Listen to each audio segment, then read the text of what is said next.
Police super. Dhaka শহর ঠাকুরগাঁও জেলা জামাতের আমির বেলাল উদ্দিন প্রধানকে আটক করেছে আইনশৃঙ্খলা বাহিনী। ১১ জানুয়ারি বুধবার সকালে নীলফামারীর সৈয়দপুর বিমানবন্দরে তাকে আটক করা হয়। ঘটনার সত্যতা নিশ্চিত করেন নীলফামারীর পুলিশ সুপার শেখ জাহিদুল ইসলাম। পুলিশ জানায়, ঢাকা থেকে বিমানযোগে সৈয়দপুর আসার সময় তাকে আটক করা হয়। পরে জব্দকৃত টাকা গণনাও করা হয়। তবে আটক বেলাল উদ্দিন প্রধান দাবি করেন টাকাগুলো তার ব্যবসার। তিনি গার্মেন্টসের ব্যবসা করেন।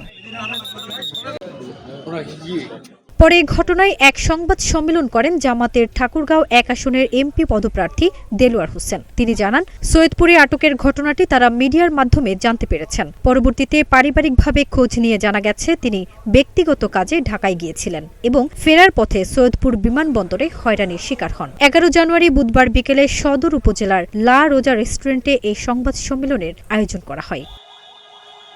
ফারজানা নিকিতা, নাগরিক প্রতিদিন।